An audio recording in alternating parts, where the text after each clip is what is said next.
Well, good morning, and thank you very much for joining us. I am Yori Folani. Hope we meet you well. The election season is what it is, and so that's what we'll be talking about. And our guest this morning, let me quickly get that out of the way, is Mike Igini. Mr. Mike Igini, he's a friend of the House, he's well known to us, legal practitioner and immediate past Resident Electoral Commissioner of INEC. A fine morning to you, Mike. Thank you, Yori, indeed, for having me. Indeed, it's always our pleasure. Right. But still, I mean, you're former Resident Electoral Commissioner, but you still have all election things in your mind, and especially the successful execution of the 2023 election. And that is going to be the focus of our conversation it's about INEC, BVAS, that's the Bimodal Voter Accreditation System, and threats to the 2023 general election. Now, most of our viewers will be aware that politicians had reason to report themselves to, the Abdul Salami Abubakar-led Peace Commission. As you know, that body always gathers together politicians, especially candidates, and get them to have an understanding that we shall be playing by the rules. And just about everybody signs on to it. So in that regard, it occurred to me that here we are talking about INEC, BVAS, and threats to the 2023 general election. And only recently, the Abdul Salami Abubakar was warning that politicians have to caution themselves, and the candidates should please caution their party, their supporters, just so that we don't have any kata-kata in 2023. Now, your zeroing in, perhaps, is different from that. But we still have to prevent violence. We still have to prevent, anything that would give the lie to the fact that we're conducting here a free, credible election. Tell me about how BVAS and threats, how BVAS could be a threat to this election. Yori, thank you very much. First, it is to underscore the concern raised by the chair of the Peace Committee, and to state emphatically that violence has no place in a democracy, that elites of our country are responsible for the worried tendency that is putting our democracy at risk. This democracy was hard won. Exactly. We fought for it. Regrettably, many who have no philosophical insight to what we went through when the journey of Nigeria and the prospect of democracy were less certain. Many of them are now politicians today, and they are responsible for what we're going through. You see, it's very shameful that we're in the 21st century, and a broad outline of the 21st century is very clear. The first opportunity for people who can live together, work together. How to live together, to involve social organization, to conduct periodic election. Election has become a thing like war. That is not what it should be. The greatest promise of democracy is that on a periodic basis, the people of a country will have opportunity to exercise their residual sovereignty, to re-elect, appoint, or select a set of people that will manage the public affairs. So, our message is to call in on all leaders, political party leaders, contestants at all levels, to call their supporters to order. Because all the violent attacks that we have seen, they are clearly an attack on democracy. Okay. Preventing people from conducting rallies or campaign is tantamount to shooting the hip of democracy. This must not be allowed. With respect to BVAS. Let me ask you something, Mike. Yes. As I said, you're an immediate past Resident Electoral Commissioner. And what would you say to people who say that, well, it's no more your responsibility or concern. Why are you still involved in this this concept that you've just described, Yes. where every citizen has this residual whatever to select their leaders every 4 years. Why have you not just gone quiet, haven't served out 2 glorious terms, I might say, under 2 different presidents? Thank you. Tell me about that. Yes. Iyori, what am I society today is the office of the citizen. I'm a citizen of the Federal Republic of Nigeria. All right. This election is about my own future, present, future, and future of my children. So also your humble self Indeed. and your children, and indeed the entire Nigerian people. The foremost responsibility, civic duty of a citizen is to engage in the process of leadership selection. Because everything rises and falls with leadership. How far we can go will be predicated on the choices we make. And every choice you make has consequences. Mm-hmm. For me, having served 10 years in INEC and having been part of making proposals since 2011, all of which, or some of which, culminated in these beautiful documents. And I thank the National Assembly Electoral Act again, 2022, 2022, and the President for signing this in that have secured INEC innovations, processes, and procedure that have been designed to bring about credible election in our country, designed to deal with historical challenges of election service delivery.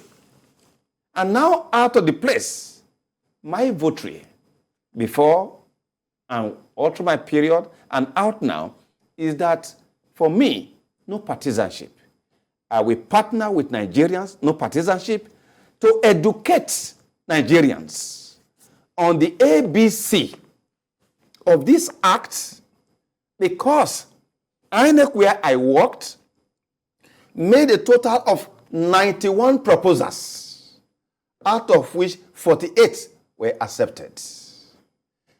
I have decided that what I want to do in the next, which I started since September, is to educate Nigerians on the entire procedures.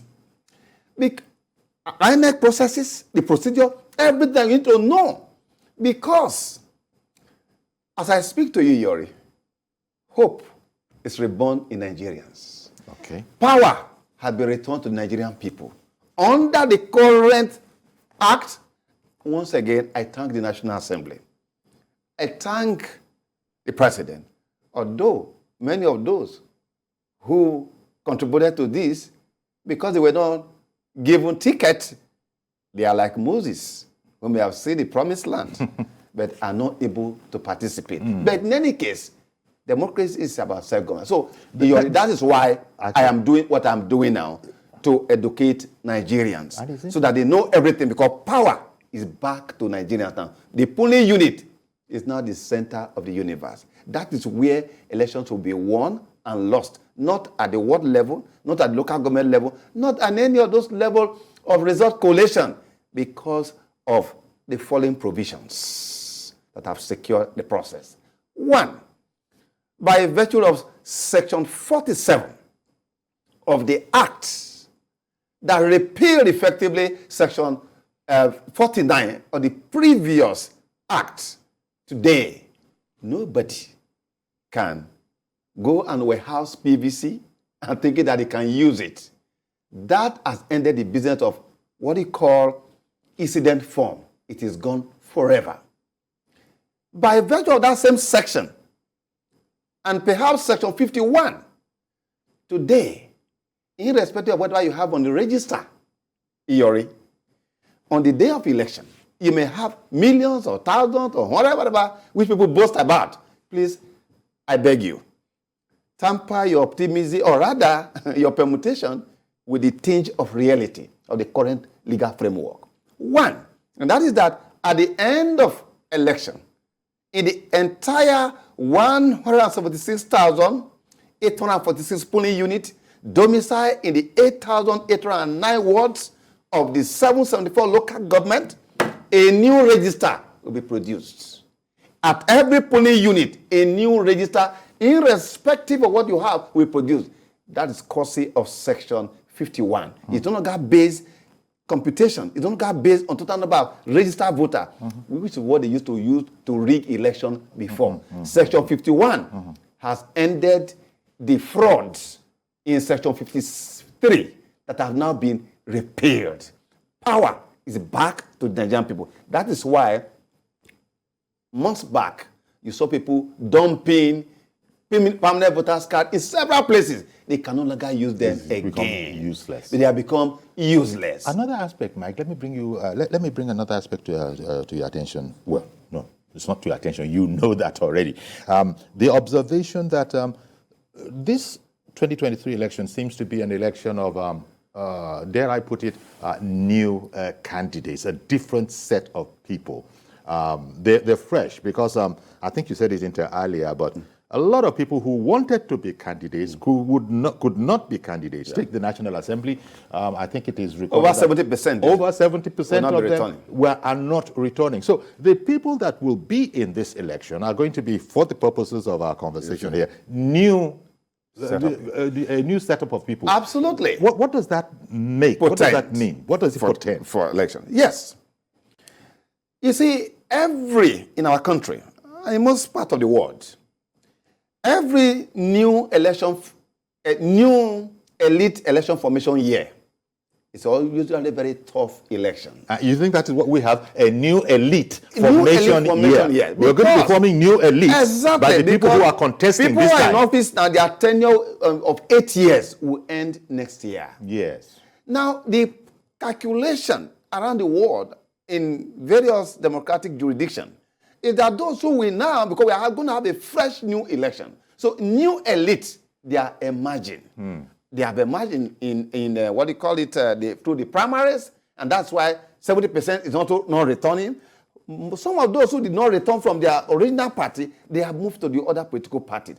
Now, a new elite election formation year is a challenging one, and you can check that from our history.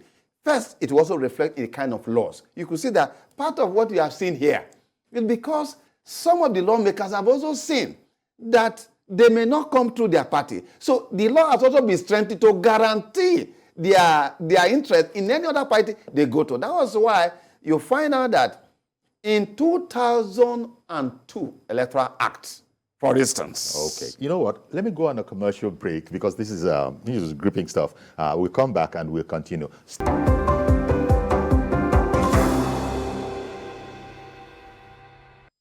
Okay, welcome back. And our guest is Mike Igini, legal practitioner, immediate past Resident Electoral Commissioner of INEC. And we're talking about the threats to the 2023 general election, and indeed, perhaps by talking about them, we'll be able to know what to do about them. Now, he was talking, Mike was speaking about the concept, a phenomenon of a new elite formation, and he had described in the election year. Correct. And this is coming from the fact that those elites, if we make elites by electing people to office, they're going to be a fresh set of people. Yeah.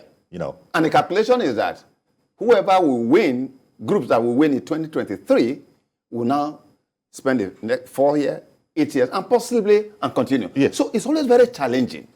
And you also will see in terms of the attitude, the actions.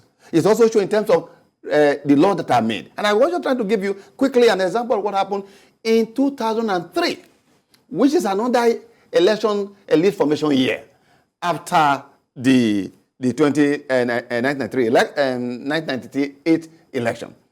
You recall that first in 2003, there was Section 86, which talk about the fact that you cannot use security to guide yourself. That was a year what you call continuity election. But in 2006, preparing for 2007 election, which is going to be another new elite election formation year, the laws changed. In fact, the crisis of the growing thuggery in our country has statutory backing. Under Section 86, subsection 7 of the 2006 Electoral Act that's made room for the use of toggery. And you can find it there. Really? So law was made in our country for use of toggery. No, today, Mike, in our country, no, Mike, this thing you are saying. It is there. I've sent to you. You can let Nigerians say it. Section 87, Section 86, subsection 7. Paraphrase what it says. Made provision for the use of thugs.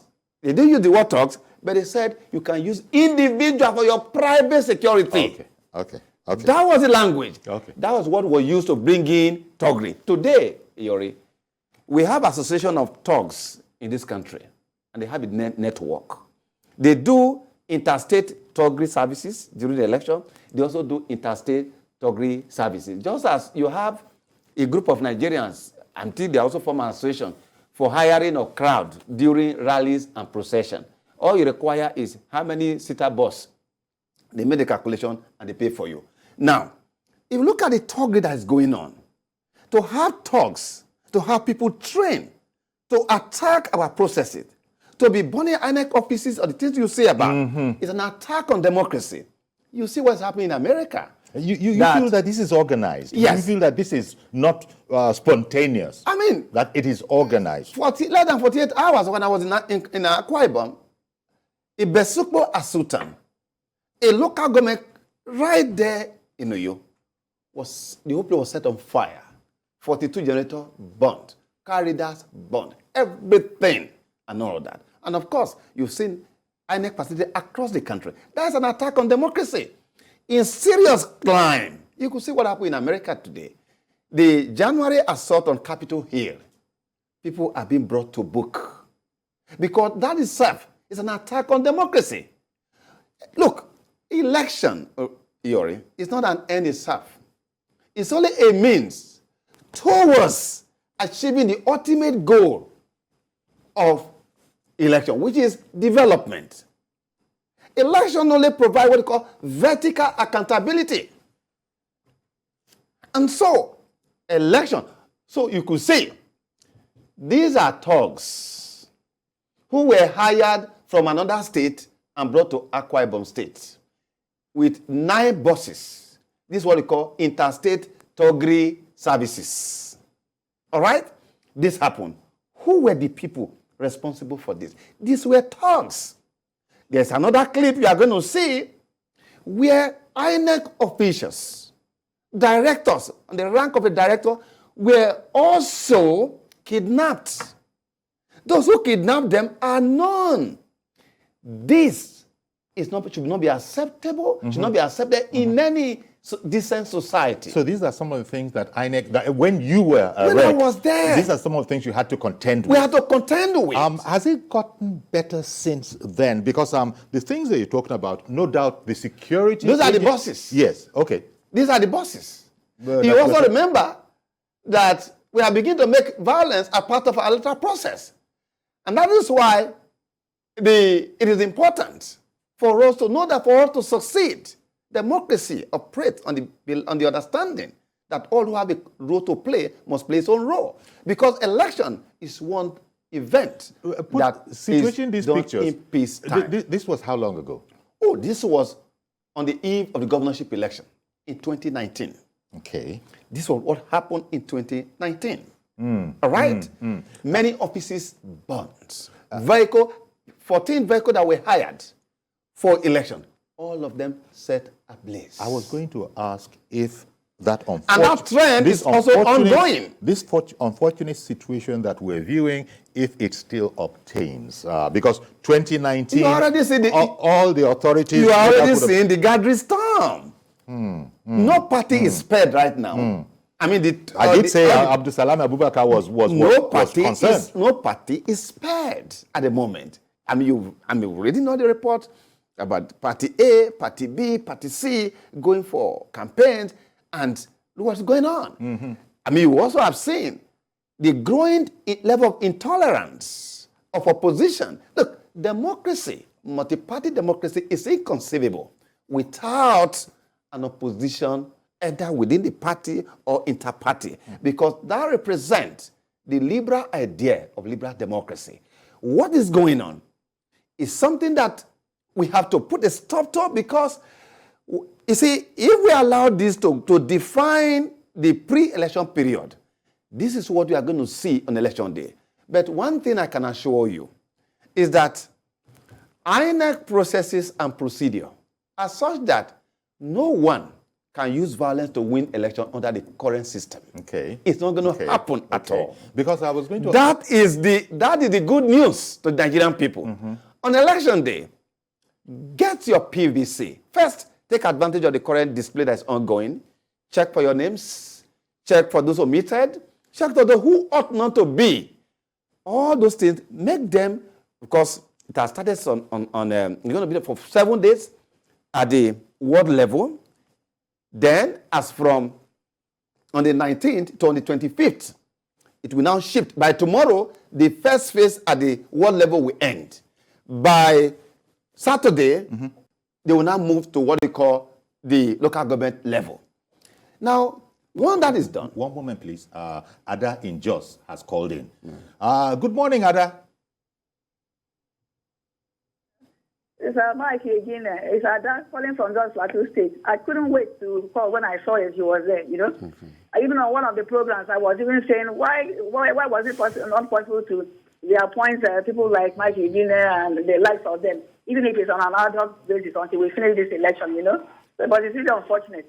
Now, what he is talking about, that is the violence and all whatnot, it's still riding its ugly head, It has happened in Kaduna, it has happened in Borno, you know, and then what is happening? And the problem with Nigeria is that when they start comparing us with what happens in the USA or abroad, you know, that, well, after all, they had this, they had that. Okay, like the capital something you're talking about in the US. What is that? Did they not arrest people? Even the Donald Trump, is it spread? Yes. Are they not still talking about it in Nigeria? Is it not this tribe? You know, you can imagine. But in Nigeria, they will end up saying unknown government. You don't get anybody, you know.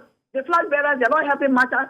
It's even worse. The older they are, the more they are even involved in all these, abusive words and all of them. I thought they would even use temperate language than the younger ones. You know, it's really unfortunate. So if this is not checked, it's not even a big issue. INEC officers burnt right, left, and center. Nobody is, arrested or prosecuted. You know. Then I can't understand why those INEC officers that have all those sensitive materials cannot be protected in the first instance. Yes. You know. Yes. That's an issue. Then INEC, what I'm asking INEC to do now, because the Electoral Act is there. Yes, that's one legacy Buhari has left for us and the Ninth Assembly. But the problem now is that, are they going to implement it? It's not INEC that is the problem. It's the people who are going to play. INEC is not the one to arrest. It's not the one to prosecute. That's the issue we're having.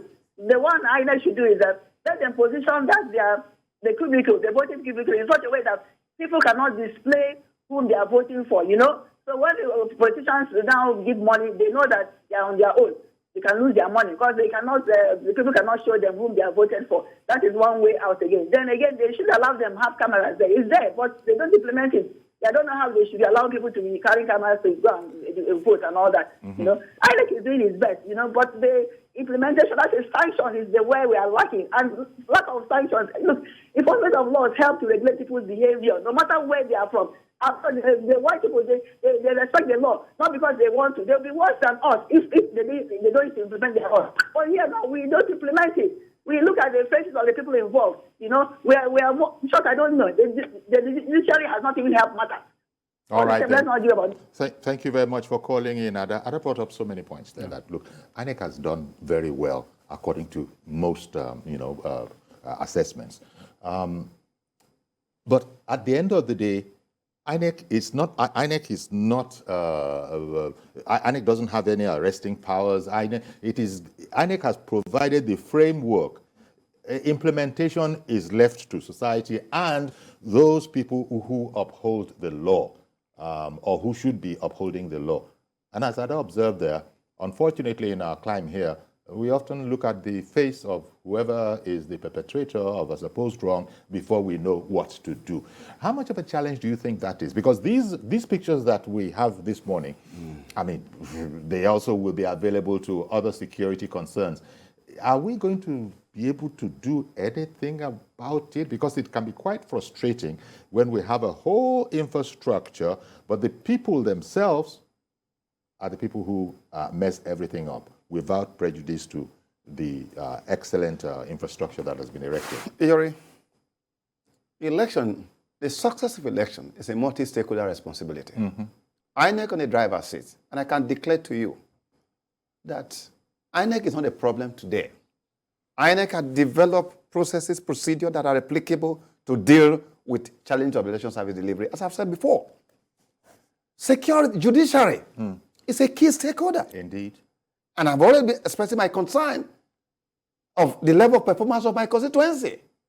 Yeah, but the problem security is, people are is very key. It is. But you know that security blanket security. Yeah. They don't, people are apprehensive of what could be seen as, oh, it's a militarized operation now. And I know nobody wants that. Nobody wants to, because if the security were to come into it, so if the people will not behave themselves, if people will not be deterred, then if security were to stand gidigba, as it were, then they're open to the charge of the election has been militarized. But I know you want to say something about that. Yes. Let me take Michael, who has called in from Ekiti and is holding on, and then we'll come back to that whole point.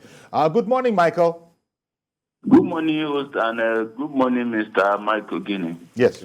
Yeah, please, Oga Mike Igini, I really want you to buttress more on, at this stage of our life, when we have over how many million people who are mobile users.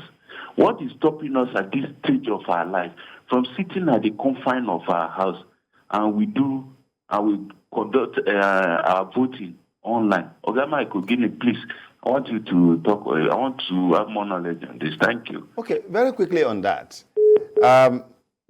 What the commission is doing before I left, and I know more thinking is still going on there, is that we are moving on an incremental stage-by-stage basis. A time will come where that will happen. Even in mature jurisdictions, America and other places, there's email voting and all that. We will come to that. We will look at the level of our infrastructure. But where we are today, you could see for the first time, Nigeria became the first country in Africa to be doing what we call online registration. Today, you now see your register in the website, all right? So you could see that we are making progress. The beauty of even where we are now, let us perfect even the stage we are now. Power will be returned back to the Nigerian people. I would have shown you the pyramid of election day conduct to show to you that INEC is just in 3 stages. Every other thing down had to do with Nigerian people who are in charge of the polling unit, the work relation center, and all of that. Showing clearly that a success of election is a reflection of our collective values. For instance, as a commissioner in Akwa Ibom, we are just about less than 500 people. But to conduct both the first and second election, we recruited 20,048. And I don't even sign anything on election day. This is a team, this is a... Yes. BVAS. Now, let's go to the tracking. This is to show you the tracking, to show to Nigerians that no matter what you hear, Iyori, no matter the attacks around, 2023 election will be conducted. The Nigerian people must hold their PVC. There is one showing the computers. Okay, INEC have developed, support, INEC had developed some tools, what you would call the Election Management Support Center, that is based in Abuja. Now, it has 3 components. We have the EMS. Then you have what you call the ERM, that's Election Risk Management, that tracks and monitor every threat on the way. Then, of course, you have the EOSC. These are what you call the EOSC, Electoral Operations Support Center. You see, the lady there is the head of the team who came from Abuja. This was the group photograph after the election that we took. Now, what do they do? To tell politicians that you cannot do anything again. The game is up. That I can tell you. Once all these are implemented fully, fairly, and impartially, it will develop. Because that team that has just left the screen, they were monitoring they tracking. do tracking. From INEC office, they will track both the men and materials to the rack centers. From the rack center, they will go to the polling unit. The process of accreditation, voting, are all tracked. They will be reporting back. They are in that office as big as this, my conference. Everything is being tracked. So now, at the end of the voting, where count is going on is also being tracked. That was this is being observed in Abuja at headquarters. You see, the EMSC is the headquarters is in Abuja, but each state of the federation, you have this office at the state. Now, the EMSC from Abuja, they have what they call a 360-degree visibility view of the entire implementation of the election project plan across Nigeria. So if anything is amiss, they know it real time. Look, if you immediately. go, absolutely, because there's a tracking process. That was why a politician in Akwa Ibom State, he went to hijack, kidnap pool official at about midnight. It was my telephone sitting in my office, and I placed a call to him. What are you doing? He was telling people that I was using magic. We were using magic. That is to tell you how INEC has gone. Now, come to the Bimodal process that we're talking about. Look, please go and prepare for election. All the effort that BVAS should not be used, IREF, you are wasting your time. Yes, because that's the only thing that INEC is going to use. You're talking now about the Bimodal Voter Accreditation System, the BVAS.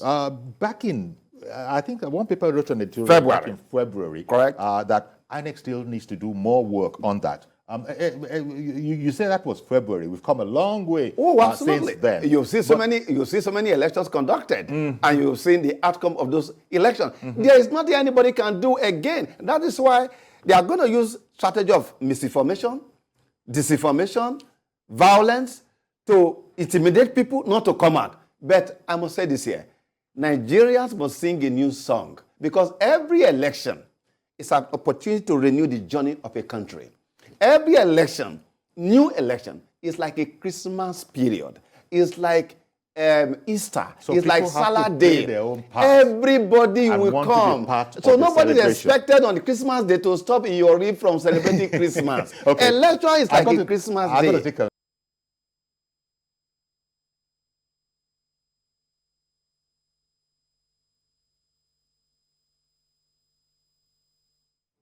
Okay, welcome back. Chatting with Mike Igini this morning, former Resident Electoral Commissioner of INEC, and looking at to conduct the election successfully in 2023 is a task that must be done. Absolutely. Now let's talk about this. It bears repetition. BVAS, acronym for Bimodal Voter Accreditation System. Just run over it briefly, Mike. Very quickly. This is what really have empowered Nigerian people that have ended rigging under Section 49 of the previous acts. Now, Bimodal Voter Accreditation System simply means that when you appear by virtue of Section 47 that empowers it before a presiding officer, I am a presiding officer, I will have to verify your PVC, confirm, and authenticate your biometrics. But in the unlikely event that I'm not able to confirm your biometric, in the unlikely, take note of the choice of my words. Yes. Now, unlike the car reader, where we now go for your facial accreditation, what about your face? You know, people were hiding under the fact, because my fingers could not be confirmed, therefore, let's go for incident form. INEC has ended the business of incident form that have been used to rig elections. So that's where Bimodal. That's why Bimodal is a dual mode. More than one mode. Not even more than one mode. To even add to it, beyond your face and your biometrics, which is, there's no way, what about your iris, which is your facial, you cannot escape this anymore. But in any case, there are 3 other additional methods.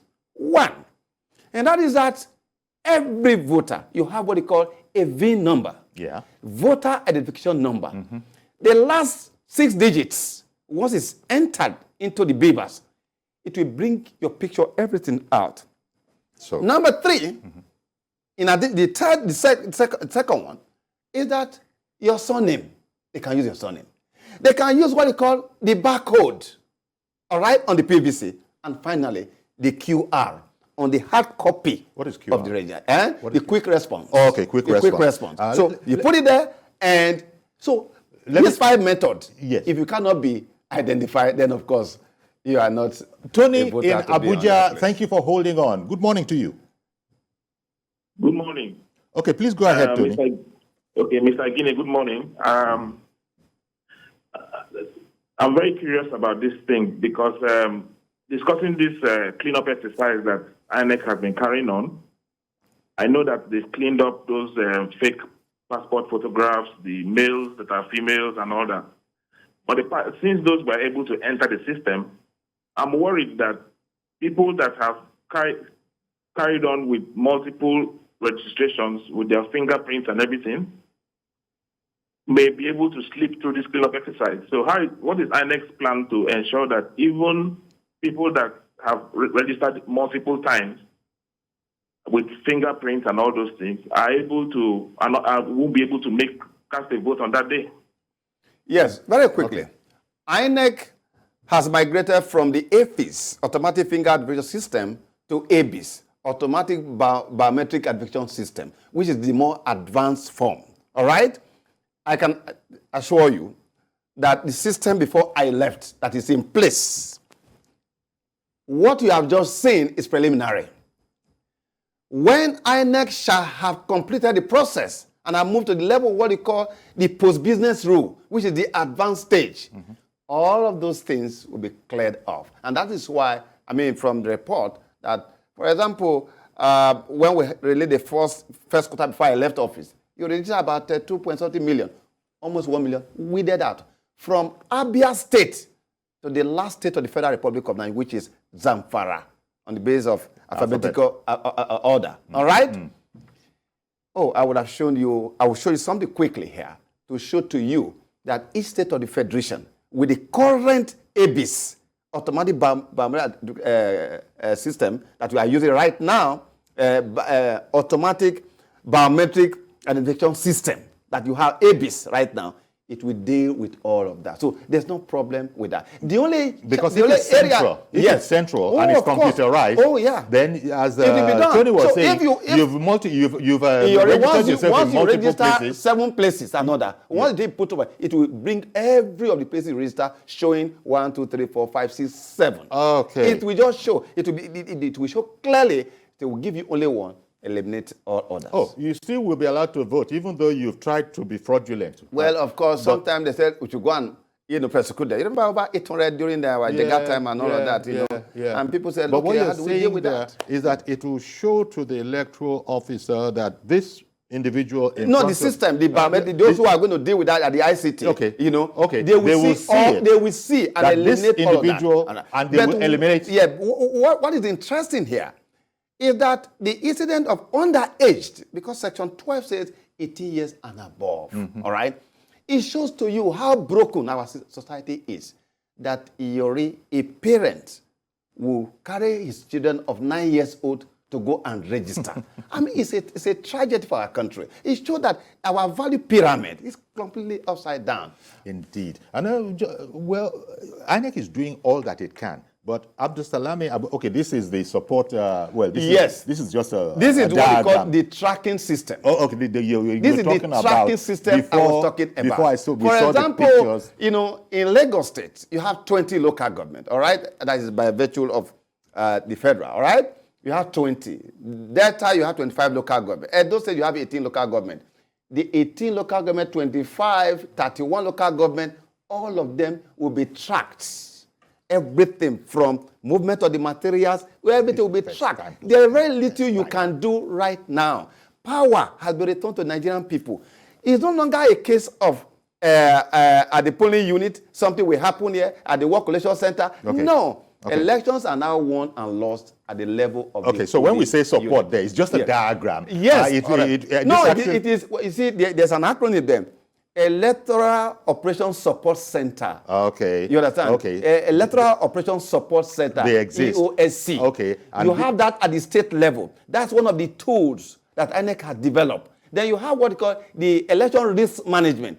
That one tracks and monitors every potential threat. Every deviation from unconformity to is also tracked. And the REC will be sitting in his office. The team will be producing from every 30 minutes. They'll be giving all the records. That's the team we saw with you among them earlier. That actually should have followed this particular This would have been first, then the other one. Yes. Okay. Chidi in Kafanchan, good morning to you, sir. I understand you've been holding on for a long while. Good morning, Uncle Yori. Good morning, sir. Good morning, Chief Mike Igini, for coming to this very program this morning. Good morning. Indeed, all you have been narrating so far has been very, very inciting and educating at the same time. The newly introduced BVAS and every other technique that the INEC has put in place in order to ensure a hitch-free election in Nigeria is well applauded.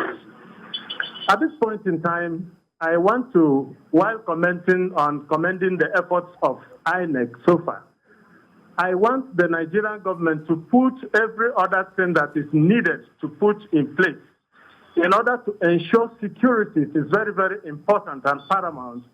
And the success of the forthcoming 2023 general elections, I want Nigerians to know that it is very, very critical and at the same time key to the sustenance and the survival of Nigeria's democracy.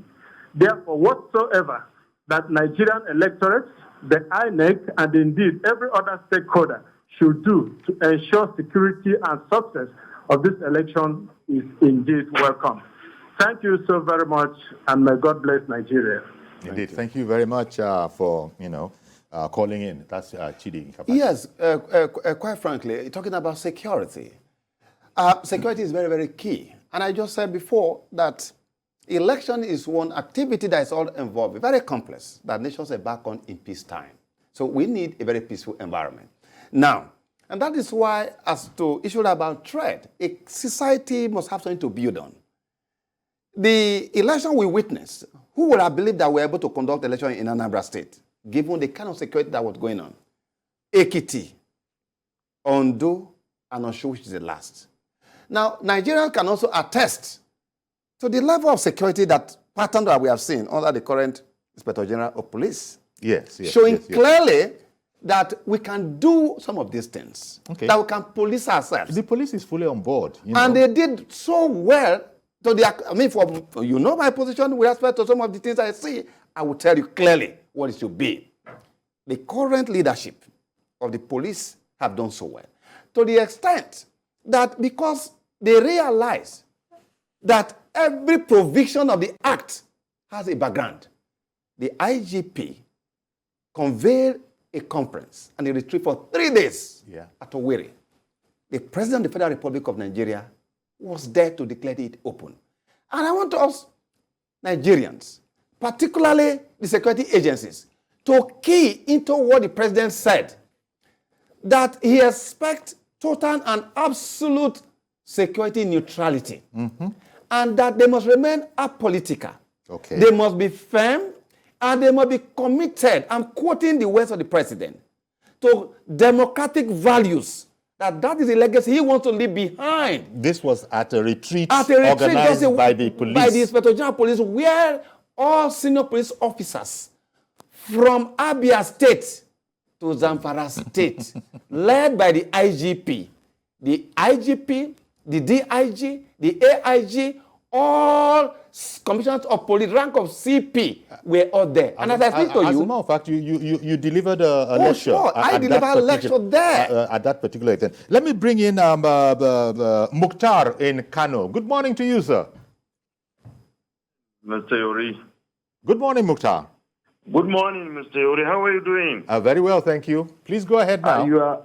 Yes, this program is very exciting. You are making a very positive contribution to Nigerians. It's a very good and laudable program. Thank you very much. Thank you. But my observations are that no matter the act and the laws that are being produced, the most important to Nigerians is good governance. The violence and the other social vices comes in as a result of bad governance. If there is equity and fairness to all Nigerians, the poor people are enjoying the good democratic dividends. I'm telling you, there will be a hate-free elections. But whereby citizens are being denied their rights, especially education, security, peace, and the rest of it, you would expect this kind of situations, the anarchy, the insecurity will definitely come up. But if there should be good governance, I assure you, everything will be free, fair, and equitable. But unfortunately today, Most poor Nigerians are suffering, and they are expected to choose their leaders, and their leaders do not care about their welfare. So what do you expect? The laws or the edicts are manual. They guide. It's a guide to the election processes. But the most important thing is the welfare of the people. When the leaders are doing their own thing, neglecting the citizenry, what do you expect? Insecurity. And that will mar or make the elections. So the most important that they should bear in mind in 2023 elections is, my goal is good governance. I want to make Nigerians to enjoy the good dividend of democracy. Thank you very much, and God bless Nigeria. Thank you very much, Mukhtar. Yes. So that's the point, that no matter what we are going through, I must make this point very clear, that no set of elites will complete the project of any country.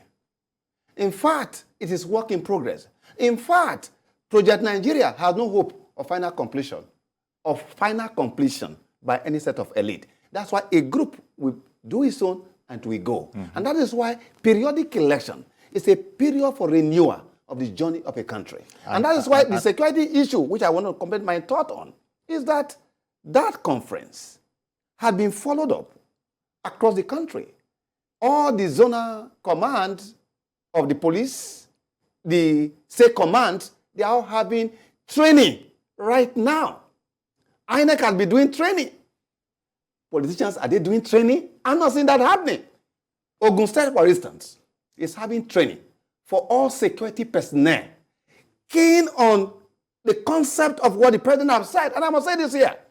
When the commander-in-chief of any country make a declaration to the security agencies, they should leverage on that. Because part of the reason why police have not been able to work very, given that they are the closest to civil authority, is that politicians put pressure on them. They don't want to allow them to do their work. They even threaten security officers that if you do this, we ensure that you are removed. And they have done that. I have served in a state where a commissioner of police told me in December when I was traveling home, and I said, we are going to see in January. He told me that, Commissioner, by January, I'm not going to be in this state. I said, why? They said they are threatened that since it's not working with them, but is maintaining neutrality, they are going to remove him. That in fact, he should tell me that myself, I will also be removed from this. And I laughed. But what happened, Jerry? I dismissed it. But in January, he sent a message to me. He has been removed and I've been sent to Kuru for studies. The same politician did so. So I said this. I know of somebody who at now the rank of AIG.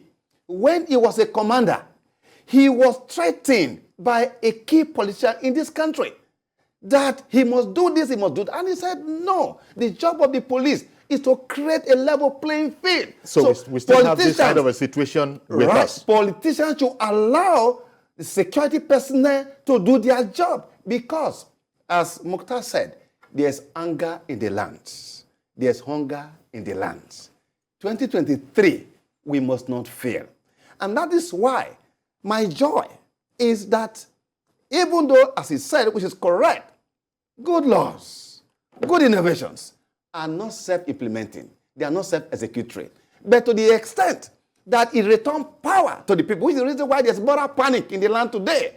You hear people going to court to want to stop the use of BVAS.